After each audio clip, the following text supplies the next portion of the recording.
फरमाया तुम्हारे दिनों में सबसे बेहतरीन दिन जुमुआ का दिन है, इसलिए इस दिन मुझ पे कसरत से दुरूद पढ़ा करो। फ़इन्ना सलातकुम मअरूज़तुन अलैया, इसलिए कि तुम्हारा दुरूद मुझ तक पहुंचाया जाता है।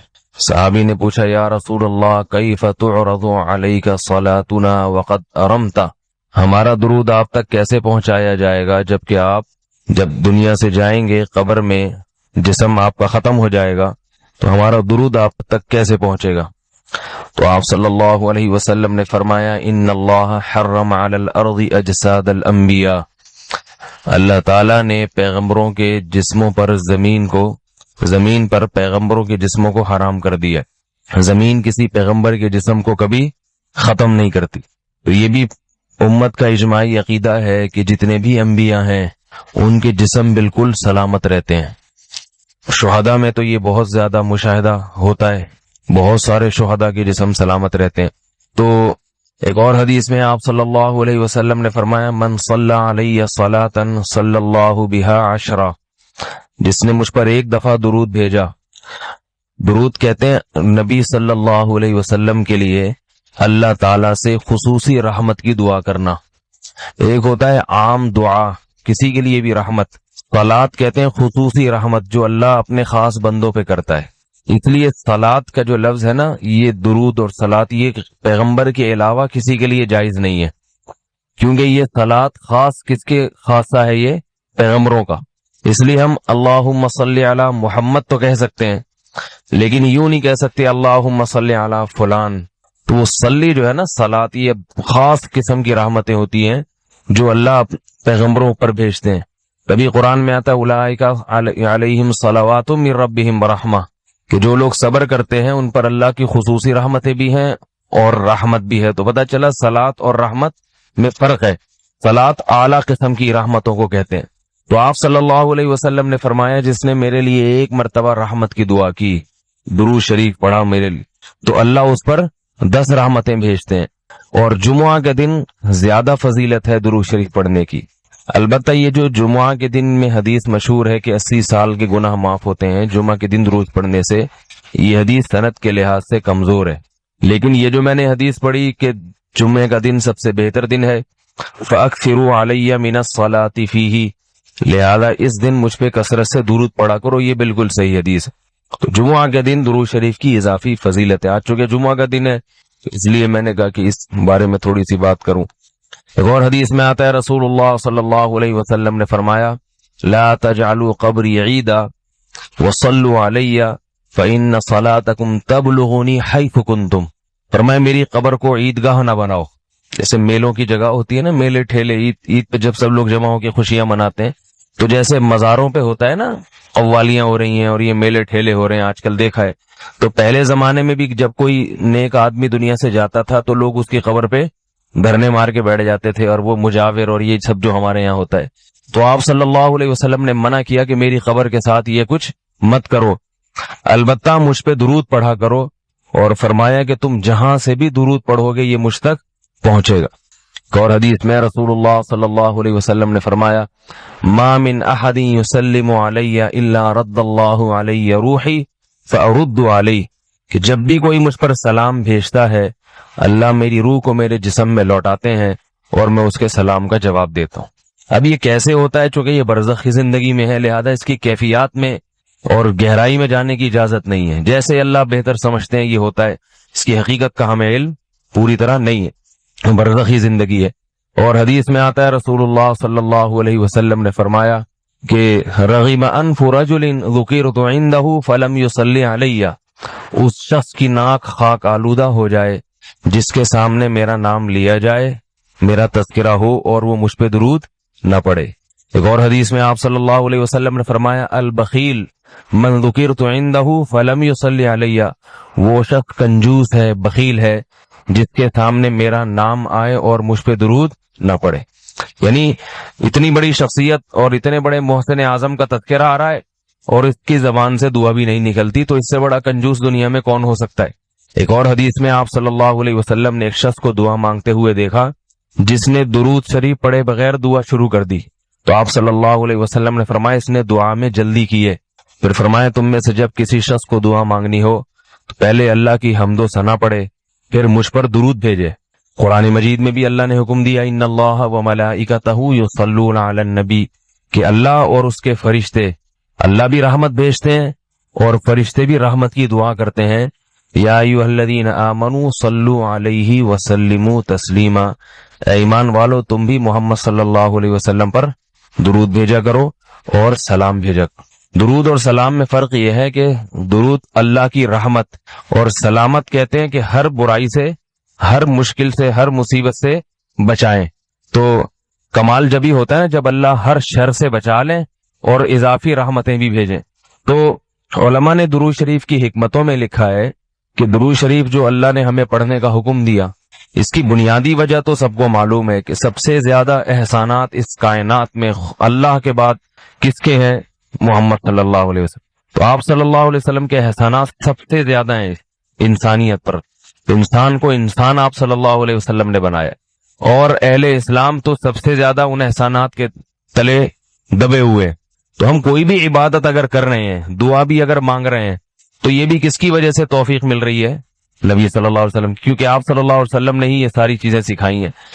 वक़ाल नबी सल्लल्लाहु अलैहि वसल्लम अल-कय्यिसु मन दाना नफ्सहु व आमिल लिमा बअदल मौत। वक़ाल नबी सल्लल्लाहु अलैहि वसल्लम मन कानतिल आखिरतु हम्महु जअलल्लाहु गिनाहु फी क़ल्बिही व जमअ लहु शमलहु व अततहु दुनिया व हिया राग़िमा व मन कानतिद दुनिया हम्महु जअलल्लाहु फ़क़रहु बैन ऐनैहि व फ़र्रक़ अलैहि शमलहु वलम यअतिही मिनद दुनिया इल्ला मा क़ुद्दिर लह।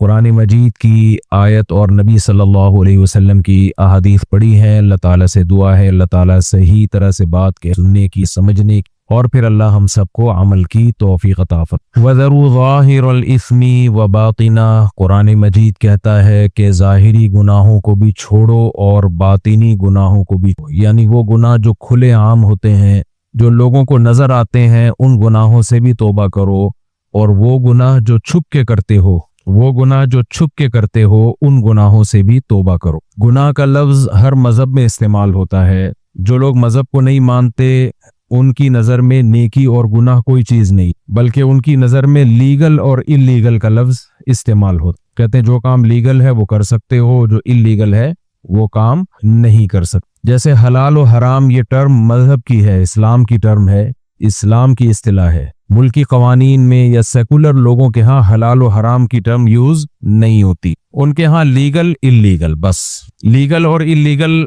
कौन मुतय्यन करता है? इंसान मुतय्यन करता है लीगल क्या होना चाहिए और इल्लीगल क्या होना चाहिए। जबकि नेकी किसे कहते हैं, बुराई किसे कहते हैं, हलाल किसे कहते हैं, हराम किसे कहते हैं, ये डिफाइन करना, ये मुतय्यन करना इंसानों का काम नहीं है। हत्ता कि ये अथॉरिटी पैगंबर को भी नहीं दी गई कि वो हलाल और हराम खुद से मुतय्यन करें। पैगंबर को भी ये ताकत नहीं दी गई। या अय्युहन नबिय्यु लिमा तुहर्रिमु मा अहल्लल्लाहु लक, ए नबी जिस चीज ने अल्लाह को आप पे हलाल कर दिया, आप उसे कैसे हराम कर सकते हैं? यानी नबी को भी ये इजाजत नहीं है कि वो खुद से किसी चीज को हलाल या हराम करें। इन अत्तबिउ इल्ला मा यूहा इलैहि, नबी सल्लल्लाहु अलैहि वसल्लम जब अहकाम बयान करते तो मुशरिकीन मक्का कहते, आप जो हलाल व हराम बयान कर रहे हैं कि ये हलाल है ये हराम है, ठीक है हम इसको एक्सेप्ट कर लेते हैं, हम इसको मान लेते हैं, लेकिन इसमें कुछ एडिशन हमारी तरफ से हो जाए ताकि ये काबिल अमल हो जाए, थोड़ा सा मिला जुला हो जाए। कुछ आपके हलाल को हम हलाल कहेंगे और आपके हराम को हम हराम कहेंगे, लेकिन कुछ आपने हमारे हराम को हराम कहना है और हमारे हलाल को हलाल कहना है, तो मिलजुल के कर लेते हैं। ये बिल्कुल ही आप जिसको हलाल कहें वो हलाल, जिसको आप हराम कहें वो हराम, ये थोड़ा सा कंप्रोमाइज वाला रास्ता अगर हो जाए तो ये ज्यादा बेहतर रहेगा, सोसाइटी में एडजस्ट हो जाएगा। ये समझ में आ रही बात की नहीं आ रही है? तो थोड़ा सा आप और थोड़ा सा हम, बिल्कुल ऐसे ही है जैसे अभी असेंबली में वो एक हिंदू ने तकरीर की कि शराब को इलीगल होना चाहिए, हराम होना चाहिए, लाइसेंस नहीं मिलना चाहिए। तो हमारे किसी असेंबली के मेंबर ने कहा कि नहीं, मुझे ये सजेशन मंजूर नहीं। अब पीते होंगे, जाहिर है वो कैसे मंजूर कर सकते हैं, हम किसी से बदगुमान नहीं हो रहे, लेकिन जब एक आदमी खुद बता रहा हो कि ये गलत है तो इसका मतलब आप पीते होगे, जाहिर है। जितने भी गे हैं वो जब गे के खिलाफ बयान सुनेंगे बुरा लगेगा ही नहीं लगेगा उनको? जितने गे हैं वो जब उनको पता चलेगा कि मुल्क में कानून बन गया है कि जितने गे हैं वो वाजिबुल चित्रौल हैं, वाजिबुल चित्रौल हैं, तो वो तो बेचारे अपनी कमर सहलाना शुरू कर देंगे कि हमारे कोड़े पड़ने वाले हैं। तो वो कभी भी इस कानून को पसंद नहीं करेंगे। शराबी कभी भी नहीं चाहेगा कि शराब इल्लीगल हो जाए। चरसी कभी भी नहीं चाहेगा कि चर्स, बोलते क्यों नहीं, इल्लीगल हो जाए। खवातीन कभी भी नहीं चाहेंगी कि 2 शादियां लीगल हो जाएं।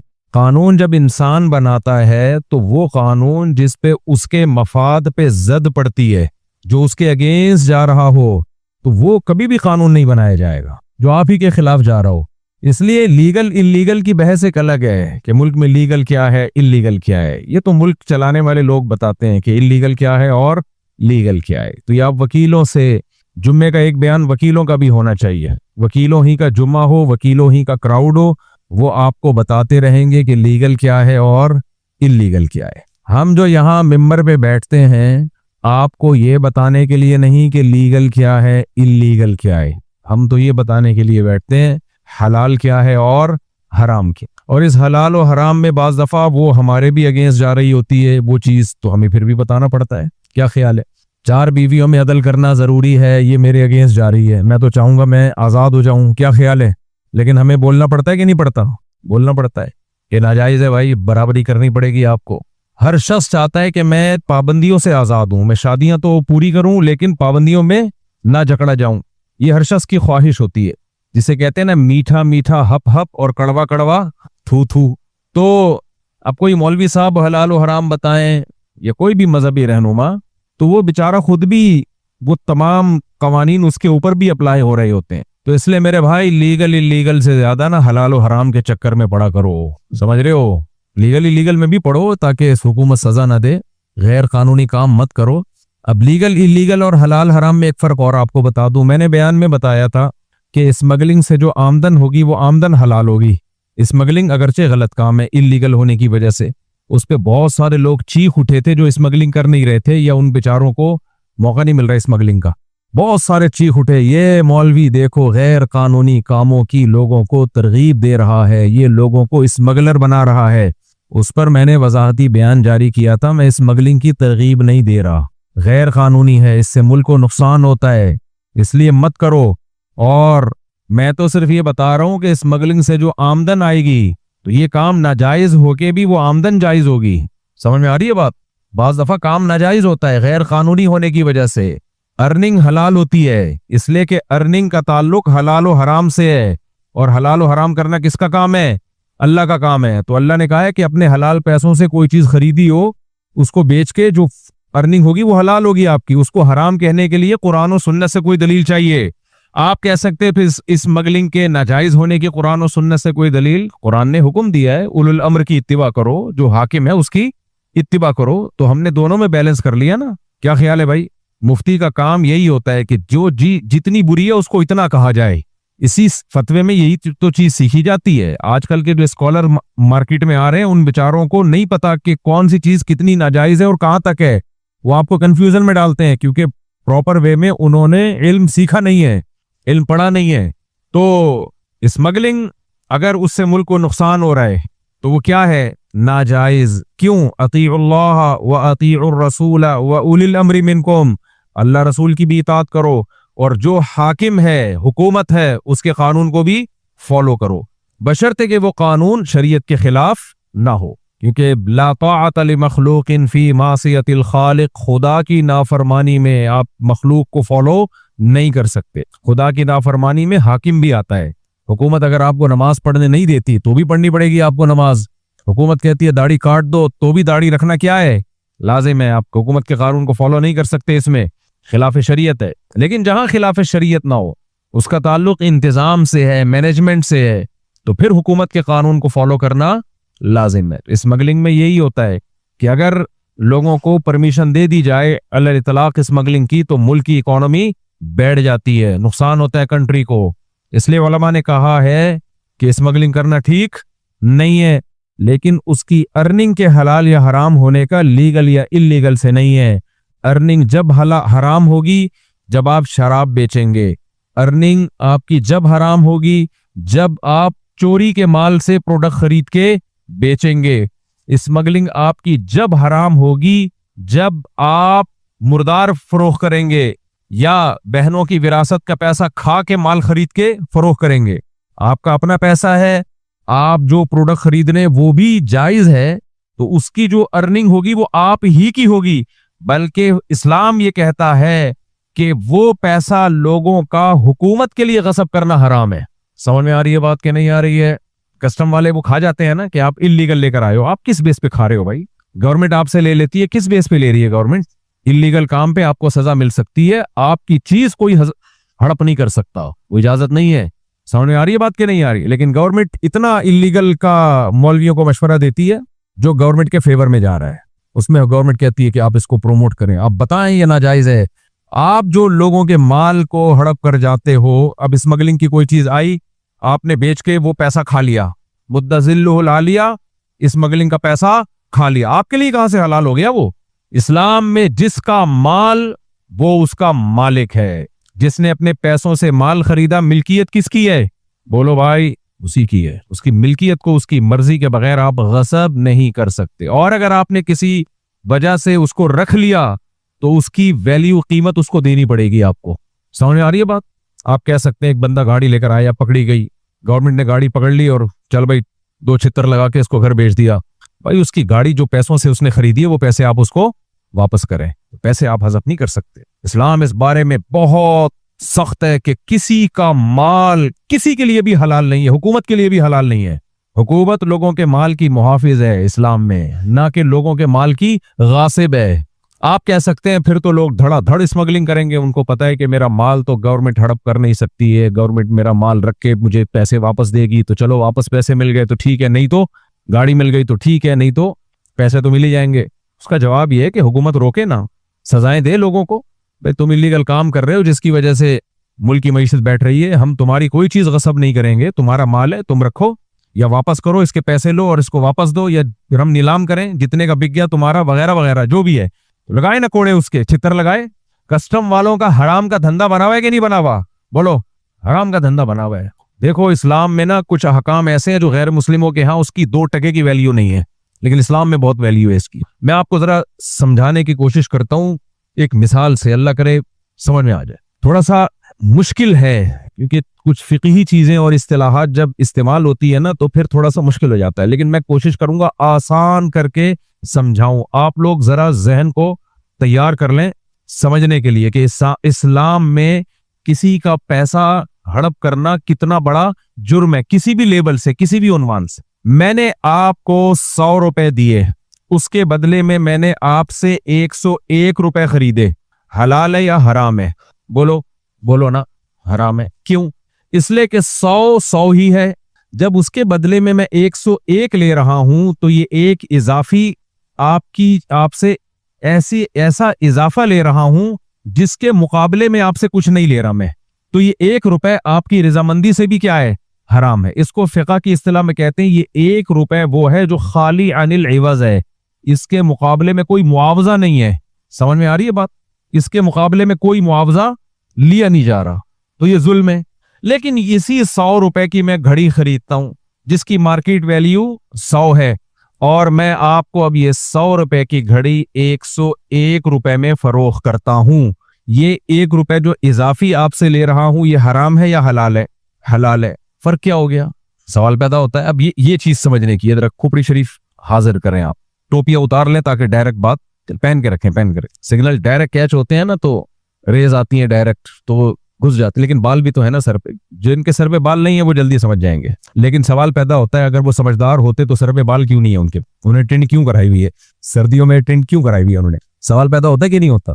लेकिन उसका जवाब रफी भाई दे रहे कि गर्मियां शुरू होने वाली है इसलिए। खैर, इतनी अकल है तो आप समझ में बात आ जाएगी। मैं चेक कर रहा था कि आप लोग को इतनी है या नहीं। देखो, 100 रुपए की मैंने घड़ी खरीदी, उसको जो मैं 100 रुपए का कह रहा हूं वो इसलिए कह रहा हूं कि मैंने 100 की खरीदी है।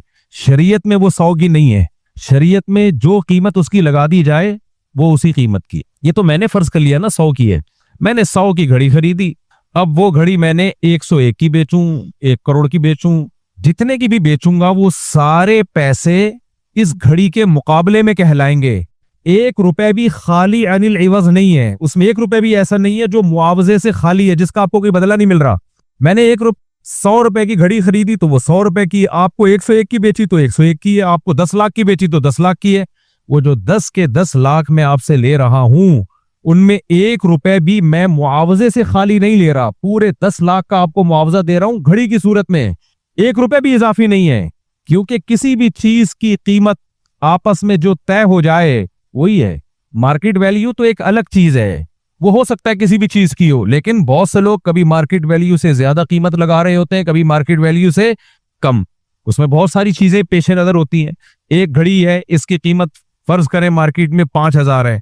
अब किसी को हमसे अकीदत मोहब्बत, मेरा बयान सुन के उसकी 4 हो गई और सुकून से रह रहा है, अगरचे इसकी अभी तक कोई रिपोर्ट है नहीं, लेकिन उसको इतनी अकीदत मोहब्बत हो गई कि ये घड़ी मैंने फॉर एग्जाम्पल मार्केट से 5,000 की खरीदी, मैं रफी भाई को बेचूंगा वो 5,000 भी नहीं, वो हो सकता है 2,500 में लें, आपको बेचूं वो 2,000 में के इस्तेमाल शुदा है। लेकिन जिसने बयान सुन के इत्तेफाक से खुश 4 शादियां हुई और खुशी खुशी जिंदगी गुजर रही है, गो के बाद में आंख खुल जाएगी उसकी, बाद में उसकी आंख खुल जाएगी तो पता चलेगा कि ये सब ड्रामा था। लेकिन ऐसा शख्स मुझे ख्वाब में भी मिल जाए तो वो इसकी 4 लाख कीमत लगाने के लिए भी तैयार होगा। तो मार्केट वैल्यू 5 है, लेकिन वो इसकी वैल्यू में ये भी लगा रहा है कि ये मौलाना साहब ने पहनी है और मुझे मौलाना साहब से अकीदत है, मोहब्बत है। किसी भी चीज की वैल्यू किसी भी बेस पे बढ़ती है। जावेद मियादाद का बल्ला बड़ा महंगा बिका था और किसी को हमसे दुश्मनी वो 4 हुई और फंस गया, वो तलाश कर रहा है बंदा मिले, उसने ये घड़ी खरीदी 5,000 की, लेकिन जब उसे पता चला कि ये मुफ्ती तारिक मसूद साहब के हाथ में इस्तेमाल हुई है, ये घड़ी पहनी भी है उन्होंने कई साल से, तो नफरत में हो सकता है वो 2,500 भी ना दे। तो एसेट्स का मुकाबला जब करेंसी से होता है तो कीमत ज्यादा हो या कम हो, वो सारी कीमत उस एसेट के मुकाबले में होती है। 1 रुपए भी इजाफा और खाली अनिल इवज बोलो नहीं होता। समझते होगे नहीं समझते? नबी सल्लल्लाहु अलैहि वसल्लम ने 2 तरह के सूद को हराम करार दिया है। एक रिबन नसा, उधार पे आप जो सूद करते हो, किसी को कर्ज दिया 1 लाख और वापसी में शर्त ये लगा दी कि 1.5 लाख लूंगा, ये रिबन नसा कहलाता है, हराम है। और एक उधार नहीं है लेकिन आप उसी वक्त बेच रहे हो, 1 किलो आटा आपने बेचा 1.5 किलो आटे के बदले में, ये भी क्या है? बोलते क्यों नहीं? वजह उसकी है, ये भी हराम है, इसलिए कि 1 किलो आटा तो 1 किलो आटे के मुकाबले में हो गया। क्या ख्याल है? आधा किलो तो खाली अनिल इवज हुआ कि नहीं हुआ? आप कह सकते हो कि इसने जो 1 किलो आटा दिया था वो अच्छी क्वालिटी वाला था और जो 1.5 किलो ले रहा है वो खराब क्वालिटी वाला है। तो इसका जवाब यह है कि नबी सल्लल्लाहु अलैहि वसल्लम ने एक ही जिन्स की चीजों में अच्छी और बुरी क्वालिटी की को कलअदम करार दिया है। 1 किलो आटे की कीमत अगर आटे की सूरत में होगी तो 1 किलो ही है वो। आधा किलो आटे की कीमत आटे की सूरत में होगी तो क्या है? आधा किलो। हाँ, इस आटे को जौ के बदले में बेचें तो जितनी चाहे जौ खरीद लें 1 किलो आटे के बदले में आप, क्योंकि जिन्स क्या है? अलग अलग। तो उसकी हम ये कह सकते हैं कि जितनी जौ खरीदी है मैंने 1 किलो आटा देके वो सारी 1 किलो आटे के मुकाबले में है, इजाफा नहीं है, खाली अनिल इवज, यानी वो इजाफा जिसका कोई मुआवजा मैं आपको नहीं दे रहा, ऐसा इजाफा नहीं है। तो मेरे भाई, इस्लाम तो उस खरीदो फरोख्त की इजाजत नहीं देता जिसमें आप किसी से पैसा ले रहे हो और उसका कोई मुआवजा ना दे रहे हो। तो खाली पीली लोगों की जेबों से पैसे निकालना मुख्तलिफ उन्वानात से, ये कहां से हलाल हो गया? ये किस चीज के एवज में ले रहे हैं आप? ये किस चीज के एवज में ले रहे हो? लेट फीस है स्कूलों में, टाइम पे पैसे नहीं दिए तो पेनल्टी लगी, ये पेनल्टी क्या है? ये आप इजाफा किस चीज के एवज में ले रहे हो? वो कह सकते हैं हम इस बात के बदले में ले रहे हैं कि आपने टाइम पे पैसे जमा नहीं कराए, इसकी सजा के बदले में ले रहे हैं। तो इस्लाम में सजा के बदले में पैसा नहीं होता, चीज होनी चाहिए किसी चीज के बदले में, या तो काम हो या कोई एसेट हो ताकि मुआवजा हो। काम का मतलब क्या है? किसी काम के बदले में पैसे। मिसाल के तौर पर आपने मजदूर को कहा कि गड़ा खोद दो, ये काम दिया कि नहीं दिया? उससे आपने एक फायदा उठाया, उस फायदे के बदले में आप उसको पैसे दे रहे हैं। ये भी एक तरह से खरीदो फरोख्त है कि मनफात के बदले में आप उसको पैसे दे रहे हैं, उससे फायदा ले रहे हैं, उस फायदे के बदले में आप क्या दे रहे हैं? उसको पैसे दे रहे हैं। इसको इजारा कहा जाता है। इजारा ये भी सूद नहीं है, इसलिए कि वो मनफात को शरीयत ने माल फर्ज कर लिया है। आप घर रेंट पे देते हैं, एक शख्स को रिहाइश की मनफात दे रहे हैं, उस रिहाइश के बदले में आप उससे पैसे ले रहे हैं। ठीक है, रिहाइश एक ऐसा फायदा है जो बिक सकता है, तो बेच रहे हैं आप उसको। समझ में आ रही है बात कि नहीं आ रही है? यहां आपने क्या किया, आपने बच्चों को कहा कि हम आपसे तालीम के बदले में पैसे लेंगे, 1 महीने की इतनी फीस है, 1 महीने में हम आपको तालीम तो नहीं देंगे, सिर्फ कलर सेब में और केलों में करवाएंगे। यही चल रहा है स्कूलों में। अल्लाह का बड़ा फजल, मैंने अपने बच्चे को जब से स्कूल जाने वाला अच्छी रिपोर्टें आ रही है अल्हम्दुलिल्लाह। एक बच्चे को निकाल के तरवैया बड़े ज्यादा तफरीह स्कूलों का धंधा बंद ना हो जाए बिल्कुल ही। 1-2 बच्चे पढ़ भी रहे हैं स्कूल में। यानी आप माली लेन देन में इस्लाम के कॉन्सेप्ट को समझे कि नहीं समझे? माली लेन देन में इस्लाम के कॉन्सेप्ट को समझे कि वो इजाफा जो खाली अनिल इवज, 1 किलो खजूर है, आपने उसे 1.25 किलो खजूर के बदले में बेचा, तो ये हराम इसलिए है कि 1 किलो जो आपने दी खजूर, उसके बदले में 1 किलो तो मिल गई, बराबर हो गया। क्योंकि खजूर की कीमत जब खजूर से लगाई जाएगी तो खजूर तो वजन के एतबार से होगी। तो जो इजाफा 1 किलो आप ले रहे हो, इस्लाम ये कहता है कि वो इजाफा किसी मुआवजे के बगैर ले रहे हो, तो इसको जुल्म समझा गया है। और ये जुल्म आपस की रजामंदी से भी जायज नहीं है। खरीदो फरोख्त में, यानी मुआवजे के तौर पे अपनी खुशी से कोई जितना खजूर है किसको वो हदिया है, गिफ्ट है, उसमें मुआवजा नहीं, ये अक़दे मुआवजा में। तो आप कोई भी इजाफा जो खाली अनिल इवज हो, ऐसा मुआहदा इस्लाम में क्या है? हराम है। समझ में आ रही है बात? या तो मनफात के बदले में पैसे लेंगे, और मनफात हो या कोई एसेट हो, कोई माल हो, उसके बदले में पैसे लेंगे। इसी वजह से ये जो लेट जुर्माने लगते हैं, लेट फीस होती है स्कूलों में, टाइम पे पैसे जमा नहीं कराए तो आपको इजाफी पेनल्टी देनी पड़ेगी। ये पेनल्टी भी हराम है, क्योंकि ये किस चीज के बदले में है भाई? आप कहें सजा के बदले में, क्या आपने जुर्म क्यों किया? तो सजा के बदले में अगर पनिशमेंट हो, पहली बात तो ये है कि चारों अइम्मा के नजदीक, इमाम अबू हनीफा, इमाम मालिक, इमाम शाफी, इमाम अहमद इब्न हम्बल, इन चारों इमामों के नजदीक पनिशमेंट के तौर पर आप किसी को माली जुर्माना नहीं आयद कर सकते।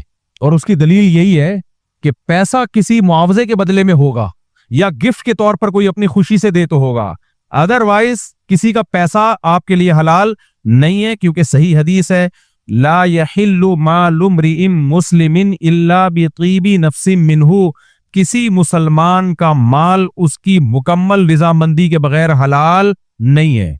तो सजा के तौर पर इस्लाम में कोड़े मारे जा सकते हैं, कुछ भी सजा दी जा सकती है, वो तो जज और काजी खुद फैसला करेगा कि क्या इसकी सजा होनी चाहिए।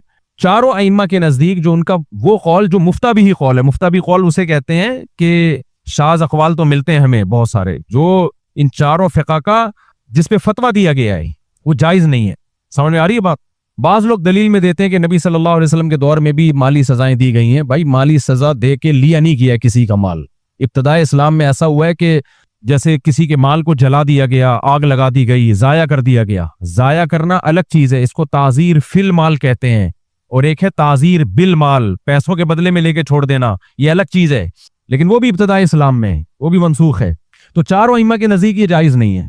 अलबत्ता इस जमाने में बाज़ उलमा ने यह फतवा दिया कि अगर लोगों से लेट फीस पे पैसे ना लिए जाएं, पेनल्टी ना ली जाए सजा के तौर पर, तो कोड़े लगाना हर एक के बस में नहीं है। बहुत मुश्किल काम है, कोर्ट में केस चलेगा, साबित करना पड़ेगा। इतनी टेंशन है कि कम से कम पाकिस्तान में तो कोई भी वक्त पे फीसें जमा नहीं कराएगा, तो आपके तो सारे मामलात क्या हो जाएंगे? ठप हो जाएंगे। आप लोग बैंक से गाड़ी लेते हो, इस्लामिक बैंक से अगर बात करें, उन्होंने आपको तय किया हर महीने इतना रेंट दोगे, अगर कोई सजा ही ना हो और कोई जुर्माना भी नहीं है, तो नतीजा ये निकलेगा कि 3 साल तक आप गाड़ी चलाते रहोगे, एक धेला भी किराया नहीं दोगे। उसके बाद जब बैंक जेल में किस किस को भिजवाएगा? बैंक जेल में भिजवाने के लिए कोर्ट में जाना पड़ेगा। कोर्ट में जब आप जाओगे तो जज के अपने पैसे होंगे, वकीलों के अपने पैसे होंगे, फिर उसको साबित करना, फिर आप वहां जाके घुलने बन जाओगे, पैसे ही नहीं है, तो जज क्या कर लेगा? आप पेंट उतरवाएगा आपकी, क्या करेगा वो? इसलिए इस जमाने में बाज़ उलमा ने फतवा दिया कि शदीद जरूरत के मौके पे माली जुर्माने की इजाजत है, जहां जिस्मानी सजा देना मुमकिन ना हो या बड़े निजाम को चलाने के लिए मुमकिन ना हो। लेकिन उसका मतलब क्या है? उसका मतलब ताजीर फिल माल है, ताजीर बिल माल नहीं है। यानी सजा के तौर, सॉरी ये इस्तिलाह यहां नहीं चलेगी। उसका मतलब यह है कि आप पनिशमेंट के तौर पर उससे माल लेके इस्तेमाल बहरहाल नहीं कर सकते। हाँ, ये कर सकते हैं कि उससे उसका माल लेके सदका करवा दिया जाए उससे, कि तुम्हें सजा के तौर पर अगर तुमने पैसे टाइम पे ना दिए तो तुम्हें इतने पैसे सदका करने पड़ेंगे। समझ में आ रही है बात कि नहीं आ रही है? जी हाँ, बात यह है कि स्कूल, अगर मैं पहले अपने जो मैंने मसला बयान किया उसको मैं एक्सप्लेन कर दूं। मिसाल के तौर पर इस्लामिक बैंक क्या करते हैं कि अगर आपने टाइम पे पेमेंट ना की तो आप पहले से हमसे एग्रीमेंट करें। ये पहले से एग्रीमेंट करना जरूरी है कि मैं इतने पैसे चैरिटी करूंगा सदक़े के तौर पर। आप तो इस्तेमाल कर नहीं सकते क्योंकि ये नाजायज और हराम है कि मैंने टाइम पे पेमेंट नहीं दी तो अब आप मुझसे इजाफी पैसे लेके इस्तेमाल कर रहे हो, तो खाली सूद है ना। वही है, इजाफा है खाली अनिल इवज, वो इजाफा जो मुआवजे से खाली है, उसकी कोई तुक नहीं। चारों इमा के नजदीक हराम है, ये नाजायज है। फतवा भी इसी पर है कि ये जब भी कोई लेट पेमेंट करेगा तो आप वो पेमेंट लेके नहीं खा सकते, क्योंकि उसका माल आप नहीं खा सकते किसी शरी अकद के बगैर। ये कोई शरी अकद है नहीं। वजह क्या है? ये इजाफा है जो ज्यादती से क्या है, यानी ये ऐसा इजाफा आप उससे ले रहे हो जो मुआवजे से खाली है, उसके इवज में कुछ नहीं दे रहे आप उसको। तो गुंजाइश की एक सूरत ये निकलती है कि आप किसी से पहले से एग्रीमेंट कर सकते हैं, भाई आपने टाइम पे पेमेंट नहीं की। ये बड़े बड़े इदारों में होता है, पर्सनली ये भी जायज नहीं है। तो बड़े बड़े इदारों में इसलिए कि निजाम चलाने के लिए ये जरूरी है। तो इमाम मालिक रहिमहुल्लाह ताला के यहाँ एक गुंजाइश है, इमाम मालिक के यहाँ, कि अगर कोई शख्स वक्त पे पेमेंट ना करे आप उससे पहले से एग्रीमेंट कर सकते हो। देख तूने टाइम पे पेमेंट नहीं की तो मैं कैसे तुझसे पैसे निकलवाऊंगा, बता, तू खुद बता। कोर्ट में मैं जा नहीं सकता, कोर्ट में जाके तू बयान दे देगा मेरे पास तो पैसे ही नहीं है वगैरह वगैरह। या अगर कोर्ट में मैं चला भी गया तो एक आदमी थोड़ी है, 100 बंदों के पीछे मैं कोर्ट में अगर फीसें ही भरता रहूंगा तो मेरा तो गाड़ी से जितना प्रॉफिट था वो सारा वकील खा जाएंगे। पैसे ही नहीं है वाला सुना है ना वाकई, वो फिर कभी दोबारा सुनाऊंगा इंशाल्लाह। हमारे हजरत एक मौलवी साहब से पूछा कि आप शादी क्यों नहीं करते, उन्होंने कहा पैसे ही नहीं है। तो हजरत बड़े मजे से ही बताया करते थे कि उन्होंने कहा कि पैसे ही नहीं है। तो हजरत को इस पर भी बड़ा गुस्सा आया था। हजरत कहते थे अगर पैसे नहीं है तो फिर भी नहीं बताओ कि पैसे नहीं है। जब भी कोई पूछे कि ये काम क्यों नहीं कर रहे, बस नहीं कर रहा, तुम्हें क्या, पैसे तो नहीं, पैसे का मसला तो नहीं पैसे अल्हम्दुलिल्लाह बहुत है। हमारे हजरत को ये जुमला पसंद ही नहीं था कि आप ये बोलेंगे मेरे पास पैसे नहीं है। ये पसंद, चाहे ना हो पैसे फिर भी ये पसंद नहीं था हजरत को। अब जो है नहीं है बोलो है, अल्लाह का दिया बहुत कुछ है। शेख ऐसा खानदानी होना चाहिए, शेख ही पैसे मांग रहा हो कभी तो यार। एक साहब ने कहा, मेरे शेख मुर्शिद ने मुझे कहा कमबख्त कभी हदिया भी दे दिया करो, ऐसे भी शेख है मार्केट में। तो जुर्माने के तौर पर, सजा के तौर पर अगर कोई पहले से एग्रीमेंट कर ले कि मैंने अगर टाइम पे पेमेंट नहीं की तो मैं खुद अपने आप को सजा दूंगा। वो सजा ये है कि मैं इतने पैसे गरीबों में सदका कर दूंगा। बाकी 3 आइम्मा के नजदीक तो ऐसा कुछ भी नहीं है। इमाम मालिक ने उस जमाने में देखी होगी जरूरत, तो इसको कहते हैं इल्तिजाम तसद्दुक, सदका करने को अपने ऊपर लाजिम कर लेना कि अगर मैंने ये काम नहीं किया तो मैं इतने पैसे सदका करूंगा। ये एक किस्म की मन्नत है, समझ रहे हैं? एक किस्म की क्या है, मन्नत की तरह। जैसे हम कहते हैं ना मेरा ये काम नहीं हुआ, अल्लाह ने ये काम, अगर अल्लाह ने मेरा ये काम कर दिया तो मैं इतने पैसे सदका करूंगा। अगर मेरा ये काम नहीं हुआ तो इतने पैसे, सॉरी काम हुआ तो इतने पैसे सदका करूंगा। अगर मैंने ये किया, ये गुनाह मुझसे हो गया तो इतने पैसे सदका करूंगा। तो वो लाजिम हो जाते हैं, ये तो मन्नत है। लेकिन मन्नत का ताल्लुक तो अल्लाह और बंदे से है ना। लेकिन यहां वो ये कहते हैं कि 2 पार्टियों के दरमियान मुआहदे में भी ये शिक लगाने की इजाजत है कि आप ये कह सकते हैं कि अगर मैंने टाइम पे पेमेंट नहीं की आपको मैं तकलीफ देने का जरिया बन रहा हूंगा, तो अगर मैंने ये जुर्म किया तो मैं इतने पैसे गरीबों में सदका करूंगा। तो वो सदका उसके ऊपर लाजिम हो जाएगा। समझ में आ रही हो? तो सदके में खाली यानी लिवज की कोई वो नहीं है। सदका तो किसी को भी दिया जा सकता है, अपने ऊपर लाजिम भी किया जा सकता है। अब यहां से इस वक्त उलमा को एक गुंजाइश मिल गई और उन्होंने इस पे फतवा दिया कि अगर कोई बड़ा इदारा बड़े पैमाने पर कोई बिजनेस कर रहा है, कोई भी बड़ा इदारा, बैंक की बात नहीं है, कोई भी बड़ी कंपनी कोई बड़े पैमाने पर बिजनेस कर रही है, तो वो अपने क्लाइंट को पाबंद बना सकती है, एग्रीमेंट रिटर्न में पहले से ले सकती है कि अगर आपने टाइम पे पैसे जमा ना कराए तो आप इतने पैसे सदका करेंगे। लेकिन वो खुद नहीं करेंगे, वो हमारे जरिए से करवाएंगे, क्योंकि अगर खुद कह दिया तो वो फिर भी नहीं करेगा, तो हम आपके पैसों में से काट के हम चैरिटी करेंगे। सिर्फ इस हद तक गुंजाइश है माली जुर्माने की। समझ में आ रही है बात कि नहीं आ रही है? ये भी इमाम मालिक का, तीनों अइम्मा का नहीं है, इमाम मालिक का कौल, और जरूरत के वक्त लिया जा सकता है। ये कौल लिया है, खुद अहनाफ ने लिया है। इसके बगैर चल नहीं पाएगा सिस्टम। अइम्मा के इख्तलाफ का यही तो फायदा होता है। इस्लाम में लचक पैदा हो गई है, क़यामत तक के लिए चल सकेगा। तो स्कूल वाले भी ज्यादा से ज्यादा ये कर सकते हैं अगर बहुत मजबूरी हो। अव्वल तो मजबूर है नहीं वो, लेकिन अगर मजबूरी हो तो ज्यादा से ज्यादा वो ये कर सकते हैं कि जो बच्चा लेट फी पे करेगा, हम पहले से एक एग्रीमेंट कर लें कि अगर आपने फीस पे नहीं की तो हम इजाफी पैसे लेंगे, लेकिन वो पैसे हमारे प्रॉफिट का हिस्सा नहीं होंगे, वो सारे पैसे ज़कात फंड में जाएंगे। समझ में आ रही है बात कि नहीं आ रही है? वो हमारे स्कूल के प्रॉफिट का हिस्सा नहीं। और ये नहीं कि अपने स्कूल की कुर्सियां आ रही हैं उससे, अपने स्कूल की लाइटें आ रही हैं, भैया तो आपने इस्तेमाल नहीं करना, वो सारा का सारा आपने क्या करना है? सदका करना है। और रफी भाई ने एक सजेशन और दी है कि इसकी भी जरूरत के वक्त जायज है ना। रफी भाई कह रहे हैं इसकी जरूरत नहीं है, क्योंकि स्कूल वाले कहें जो 2-3 महीने तक पेमेंट नहीं देगा उसको स्कूल से निकाल देंगे हम। 1 महीने में पेमेंट नहीं दी स्कूल से निकाल देंगे, क्लास में नहीं बैठने देंगे। मैंने आपका पैगाम पहुंचा दिया जी, दूसरे दिन फीस खुद आ जाएगी। लेकिन वो ऐसा नहीं करेंगे, वो कहते हैं आओ बस आओ, किसी तरीके से आ जाओ। खैर वो उनका मसला है, अब उनकी क्या मजबूरी है। ये स्कूल देखो, जो जिसकी फील्ड हो अपनी मजबूरियां वो ज्यादा बेहतर समझता है। बाज दफा मिंबर पे आदमी बात कह देता है, खुद स्कूल चला रहा हो पता चला फंस गया, तो इसलिए वो बात ही नहीं करनी चाहिए। जो जिसकी जो फील्ड है ना वो मजबूरियां उसकी वो खुद बेहतर जानता है। अब मुझे नहीं पता स्कूल वालों की क्या मजबूरी है क्या नहीं है, लेकिन बहरहाल इसकी गुंजाइश है कि उससे पैसे सदका करवाए जाएं। इमाम मालिक ने तो सिर्फ इतना कहा है कि वो उससे सदक़े का इल्तिजाम करवाया जा सकता है। आगे ये फिर उलमा ने कहा कि वो उस पे छोड़ दिया जाए तो वो करेगा नहीं, तो उससे ये भी इजाजत ली जाए कि हम आपकी तरफ से करेंगे और हम पैसे लेंगे उसके इजाफी, हम आपसे लेंगे और सदका करेंगे। तो ये जायज है, ये इसकी गुंजाइश है। जायज का मतलब तो अब आपके जहन में आ गया कि इस्लाम पैसों के मामलात में 1 रुपए भी किसी को किसी का पैसा नहीं खाने देता, इल्ला अन तकूना तिजारतन अन तराज़िम मिनकुम। अल्लाह ने फरमाया कुरान मजीद में, एक दूसरे का माल नाहक तरीके से मत खाओ, इल्ला अन तकूना तिजारतन, सिर्फ एक सूरत है, तिजारत हो आपस की रजामंदी से। और तिजारत में यहां तिजारत का मतलब जो इजारा है वो भी तिजारत में ही है, यानी कोई चीज किसी चीज के बदले में दी जा रही हो, चाहे वो मनफात हो चाहे वो माल हो। तीसरा कोई रास्ता आपके पास किसी का माल खाने का नहीं है, इल्ला ये कि वो गिफ्ट कर दे। तो इससे ये जो सारे हुकूमतों के धंधे और टैक्स का जो गंदा सड़ा हुआ गलीज निजाम हमारे सरों पे मुसल्लत है, इस सब की नफी हो गई कि नहीं हो गई? मैं नहीं कह रहा कि टैक्स मत दें, वो तो नहीं दिया तो और धंस जाएंगे जमीन में, लेकिन ये निजाम बहरहाल गलत है, ये निजाम गलत है। खिलाफत उस्मानिया थी, कोई टैक्स नहीं था, कितने बड़े पैमाने पर हुकूमत चल रही थी। हुकूमत के पास सोर्स ऑफ इनकम, जो इनकम के सोर्सेज हैं वो बहुत ज्यादा होते हैं, उससे कमा सकती है गवर्नमेंट, लेकिन कमाती नहीं है।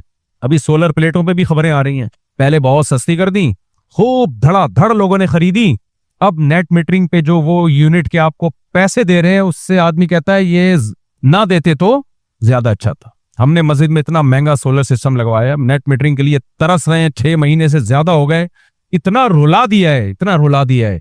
खुदा पूछेगा इंशाअल्लाह इनको, अल्लाह पूछेगा। आखिरत का सोच के हमें तसल्ली होती है, जरा जरा से काम में इतना सड़ा देते हैं, इतना सड़ा देते हैं।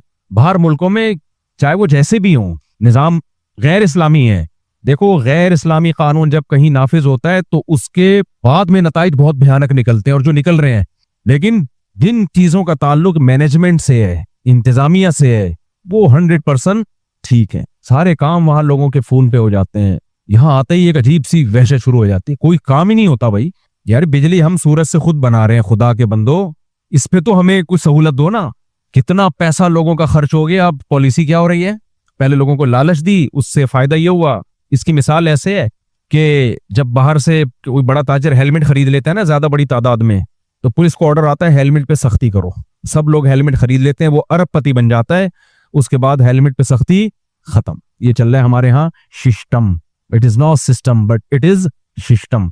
सोलर के बारे में भी सुना है, ऐसे ही कुछ हुआ है कि बिकवाना था, उन्होंने कुछ थे हुकूमती अहलकार, दे दनादन लोगों को उल्लू बना के सोलर प्लेटें दबा के बिकवाई।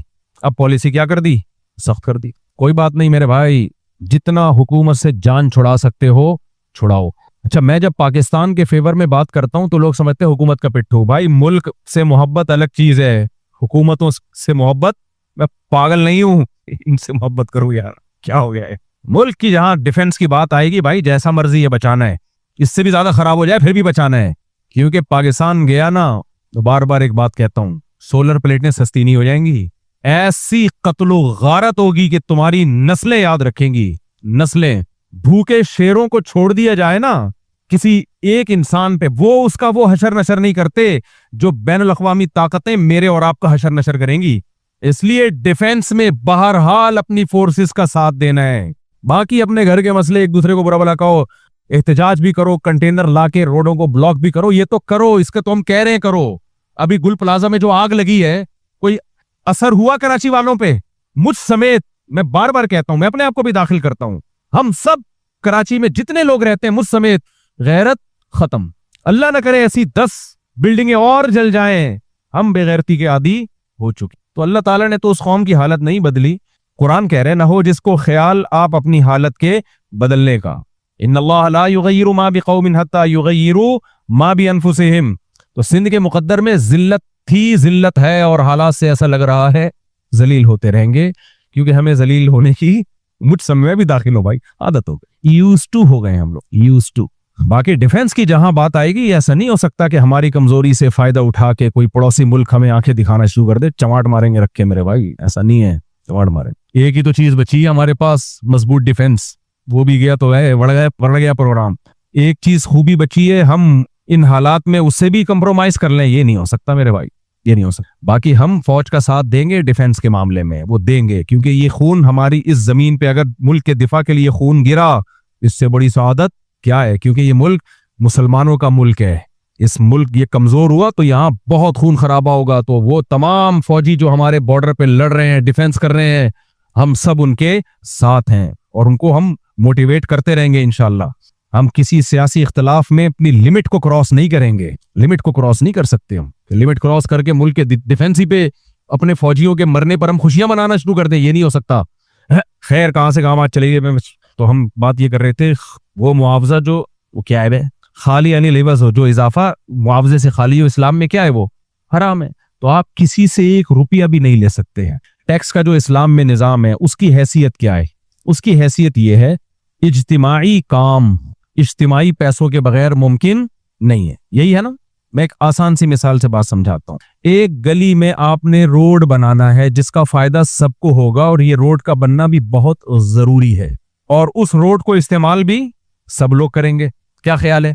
हुकूमत कर नहीं रही है, एक मिसाल दे रहा हूं मैं, हुकूमत तो कर रही होती तो सुभान, या हुकूमत कर रही है फर्ज करो, तो जो लोग उसको इस्तेमाल कर रहे हैं उनसे पैसा कलेक्ट किया जा सकता है। भाई रोड की लागत पे फॉर एग्जाम्पल 50 लाख रुपए आ रहा है या 20 लाख रुपए आ रहा है, तो जितने घर हैं उनसे पैसा लिया जाएगा। उसमें अगर कोई ये कहता है कि मैंने नहीं देना, मैं इस पे राजी नहीं हूं, उसके नहीं का एतबार नहीं है, उससे जबरदस्ती भी लिए जा सकते हैं। क्योंकि जब इज्तिमाई काम होता है जिसका फायदा इन सबको हो रहा है, ऐसा नहीं कि फायदा नहीं हो रहा, इनको फायदा ना हो रहा होता फिर 1 रुपया भी नहीं ले सकते थे आप, इनको फायदा भी हो रहा है, फिर एक आदमी का कहना कि मैं नहीं दूंगा तो ये जिद और हठधर्मी कहलाएगी। यहां उसका माल जबरन छीन के लिया जा सकता है उसी पे खर्च करने के लिए। उस रोड बनेगा, भाई तुम्हें भी फायदा होगा, इसका देगा, तेरा बाप भी देगा। इसी तरह आपने डिफेंस के लिए किसी को रखना है वहां डाकुओं से मुकाबले के लिए, तो डिफेंस पे जितना खर्चा आएगा, आपने सीसीटीवी कैमरे लगाने हैं, आपने कुछ ट्रेंड अफराद को रखना है, तो वो डिफेंस भी एक आदमी की जरूरत है या पूरी गली की जरूरत है? अब उसमें एक आदमी कहता है नहीं तुम जानो चोर जाने, उसकी नहीं का एतबार नहीं है, उससे जबरन पैसा लिया जाएगा। कितना?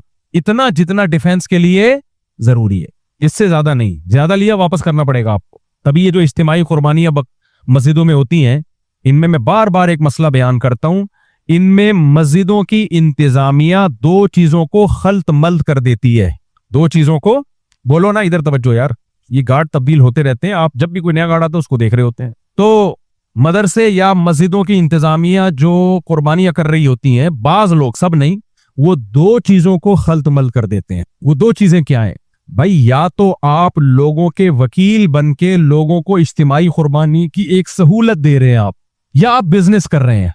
अगर आप लोगों को इज्तिमाई कुर्बानी कर रहे हैं कि भाई हमारे यहाँ इज्तिमाई कुर्बानी है और अपना गोश्त अपने घर ले जाइएगा, तो उसमें जितने पैसे बचे वो सारे लोगों को वापस करना जरूरी है। वो लोगों की परमिशन के बगैर आप कहीं भी इस्तेमाल नहीं कर सकते। बताएं भाई, लोगों का पैसा ही है। हाँ, उनसे परमिशन पहले से ली जा सकती है कि जो पैसा बचेगा आप हमें इजाजत दें कि हम मस्जिद के चंदे में डाल दें।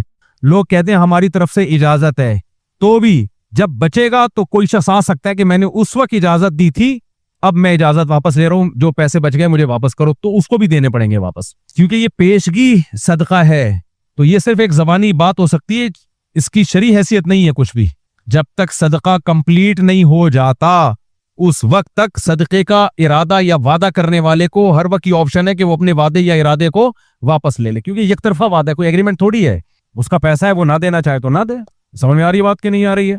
और अगर बिजनेस करना है कि नहीं जी हमारा ये बिजनेस है, तो फिर आप प्रॉफिट रख सकते हैं, लेकिन फिर बिजनेस के उसूल इस पे लागू होंगे। वो उसूल कैसे लागू होंगे? शरीयत ये कहती है आप अपनी मिल्कियत में और कब्जे में लाए बगैर किसी चीज को बेच के उसका प्रॉफिट हासिल नहीं कर सकते। मदरसे या मस्जिद के लोग क्या कर रहे होते हैं? जानवर लाए, ये जानवर वसीम भाई का है, ये जानवर गफ्फार का है, ये आपका हिस्से, तो ये आपका कब हुआ? आप उसमें प्रॉफिट थोड़ी ले सकते हो, ये तो उनका है ना। आप उनके सिर्फ वकील हो, आप तो उनकी तरफ से एक काम कर रहे हो। प्रॉफिट कैसे रखोगे आप? इस जानवर पे जो प्रॉफिट होगा वो नहीं आप रख सकते। जानवर पे प्रॉफिट जब आप रख सकते हो जब आप जानवर खरीदो, अपनी मिल्कियत में लाओ, उसके बाद उस जानवर को मुतय्यन करके जमशेद, गफ्फार, सत्तार, वसीम मुतय्यन लोगों को फोन करो, ये 7 हिस्से आपके इस जानवर में हैं, आप खरीदते हो या नहीं खरीदते? अगर वो कहें हाँ हमें कबूल है, तो आज से ये जानवर आपका हुआ और आप आके इस पे कब्जा कर लो, क्योंकि अभी मेरा कब्जा है। ये मर गया तो मेरा नुकसान है। समझ में नहीं आ रही मेरा ख्याल है बात? ये जानवर मर गया तो किसका नुकसान है? मेरी इन्वेस्टमेंट है, इसमें मेरा नुकसान समझा जाएगा। मैंने पहले ये बिजनेस किया है, तो मैं बार बार लोगों को बताता था ये मेरा बिजनेस है, ये इज्तिमाई कुर्बानी नहीं है। तो साथियों के जिम्मे मैंने लगाया था जब जानवर लेकर आओ, जिन्होंने हिस्से बुक किए उनको फोन करो कि ये जानवर है, लेना है या नहीं लेना। अगर आप कहते हैं नहीं चाहिए तो मैं पहनूंगा इसको, ये मेरा हेडेक है फिर, और चाहिए तो मैं इतने का बेच रहा हूं। अब उसमें मैंने कितने का खरीदा इससे आपको कोई गरज नहीं है। बिल्कुल ऐसे जैसे माल बिक रहा है मार्केट में। मैं समझा पा रहा हूं अपनी बात? नहीं आ रही मेरा ख्याल है बात? सब बेड़ा गर्क किया हुआ है शरी मसाइल का लोगों ने, चारों तरफ से पेड़े खाने में लगे हुए हैं। इज्तिमाई कुर्बानी भी हो रही है, प्रॉफिट भी खा रहे हैं। अबे तू प्रॉफिट किस बात का ले रहा है? कह रहे मैंने मेहनत की है। मेहनत पे प्रॉफिट नहीं मिलता, मुतय्यन कमीशन मिलता है, और वो बताए बगैर नहीं मिलता। आप लोगों को बताओ हजरात, हम इज्तिमाई कुर्बानी कर रहे हैं, ये लोग होंगे जो ये जानवरों की देखभाल करेंगे, लाएंगे, आपके हिस्से घर तक पहुंचाएंगे, और फी पर्सन हम 10-10 हजार रुपए बांटेंगे। ये पूरा अनाउंस करो, अदरवाइज वो कमीशन भी हलाल नहीं है, क्योंकि मनफात फरोख्त कर रहे हो ना आप। इजारा है कि मैं आपके लिए कुर्बानी के जानवर खरीदूंगा भी, उसकी देखभाल भी करूंगा, उसके गोबर को उठवाने का इंतजाम भी करूंगा, उसका गोश्त भी तकसीम करके आप तक पहुंचाऊंगा। भाई इसके फी जानवर में इतने पैसे लूंगा, ऐसी कोई अनाउंसमेंट होती है? कुछ भी नहीं होता। सब गिचमिच चल रहा है, कुछ पता नहीं बीच में से कौन कितने खा गया। जानवर आया, मर गया, किसके खाते में गया? वो मरता है जानवर तो पब्लिक के खाते में, और प्रॉफिट आपके खाते में। वाह वाह वाह वाह वाह, ये थोड़ी होता है भाई। इस्लाम ये दो नंबरियों से रोकता है। तभी इस्लाम में किताबुल बुयूर, फुक़हाए किराम ने हमेशा से जब इस्लामी कानून को मुरत्तब किया, खरीदो फरोख्त के हकाम अलग से लिखे हैं। हमारा खरीदो फरोख्त का निज़ाम अलग है, गैर मुस्लिमों का अलग है। उनके लिए थोड़ी हलाल और हराम है। वो कहते हैं जिस तरीके से भी अगला राजी है बस पैसे कमाओ। ना हमारे यहाँ नहीं है। ला तबि मा लैसा इंदक, जो चीज तुम्हारे पास है ही नहीं तुम आगे उसको फरोख्त नहीं कर सकते, और अगर है लेकिन कब्जा नहीं है तो भी आगे उसको फरोख्त बोलो नहीं कर सकते। और है और कब्जा भी है लेकिन सामने वाले को पता नहीं है कि मैं क्या खरीद रहा हूं, तो भी उस खरीदो फरोख्त का कोई एतबार नहीं। आपको वो जानवर उसको दिखाना पड़ेगा, ये है, बता कबूल लेता है कि नहीं लेता। अगर वो बगैर देखे ले लेगा तो देखने के बाद उसको सौदा रिजेक्ट करने का इख्तियार है। तो नहीं करते तो यही तो बता रहे हैं, गलत है। अच्छा, पैसे लोगों से जमा करके लाते हैं। अगर वो लोगों से पैसा जमा करें और कहें कि हम आपको बेच नहीं रहे हैं, हम सिर्फ बुकिंग कर रहे हैं, समझ में आ रही है बात? जो इतने पैसे देगा उसको हम माल बेचेंगे, आप एडवांस में पैसे दे दें, कमी बेशी फिर बाद में एडजस्ट कर लेंगे। तो वो पैसे आपने ले लिए, वो आप लोगों का कर्जा है आपके ऊपर। आप माल उन पैसों से लाएं, अपने पैसों से लाएं, इससे कोई फर्क नहीं पड़ता। लेकिन उस माल वो हलाक हो गया तो जिम्मेदारी आपकी होगी, आपको वो पैसे वापस करने पड़ेंगे। लाने के बाद आप कहें भाई तुम्हारे इतने पैसे मेरे पास पड़े हुए हैं, चाहो तो ये पैसे वापस ले लो, चाहो तो ये जानवर मुझसे खरीद लो, ये जायज है। और जानवर दिखाएं उसको। हम तो वीडियो कॉल कर करके जानवर दिखाते थे। सऊदी अरब में एक बंदे ने खरीदा, भाई ये आपका जानवर है। आप नहीं हो, आपका जानवर है ये देख लो। हमारे दो से कितनी बारीक सी गाय लेकर आ गए। मैंने कहा भाई ये तो कोई भी नहीं। उन्होंने कहा वो 7 हिस्से हैं ना उनके लिए लेकर आओ। मैंने कहा उनको दिखाओ। कहने नहीं मुफ्ती साहब छोड़ो इज्तिमाई खुर। मैंने कहा नहीं भाई, जब प्रॉफिट में खा रहा हूं, इसका मैं इसका प्रॉफिट ले रहा हूं, तो मैं दिखाए बगैर कैसे बेच सकता हूं? उसको दिखाना पड़ेगा भाई ये आपका जानवर है और कब्जा भी करो। कब्जे के मतलब क्या होता है, उसको थोड़ा साइड पे कर दें आप, भाई अब आपका जानवर है, अब जिम्मेदार इसके कौन हो, आप हो। तो इतनी बारीक सी इसका सिर्फ सूप निकाल के पी सकते थे, माल शॉर्ट हो गया था। तो कह रहे वो तो खरीदेगा नहीं देख के। मैंने कहा कोई बात नहीं भाई, जब हम नफा ले रहे हैं तो नुकसान भी कौन उठाएगा, हम उठाएं। ये थोड़ी है कि प्रॉफिट लेने में ये मेरी है और जब नुकसान हो तो जमशेद की गाय है, हमने तो उसके खाते में डाली हुई। तो इसलिए खरीदो फरोख्त के मसाइल सीखना भी जरूरी है मेरे भाई। ये सारी चीजें इस्लाम ने जो पाबंदियां लगाई हैं, ये इसलिए पाबंदियां लगाई हैं कि इस्लाम किसी का माल खाना गैर अखलाकी तरीके से भी आप पर हलाल नहीं करता और उसकी रजामंदी के बगैर उसको बेवकूफ बना के भी आप पर माल उसका हलाल नहीं करता। अलखिराज बिज़्ज़मान मशहूर कायदा फ़िक़्ह का कि नफा उसी का उठा सकते हो जिसका रिस्क भी आप लेते हो, जिसका नुकसान भी आप उठा सकते हो। अब ये जो फॉरेक्स ट्रेडिंग में जुए खेले जा रहे हैं, ये सारे यही तो हैं। फ्यूचर सेल हो रही है स्टॉक एक्सचेंज में, फॉरवर्ड सेल हो रही है, क्या है ये, सट्टेबाजी है, हराम है, नाजायज है।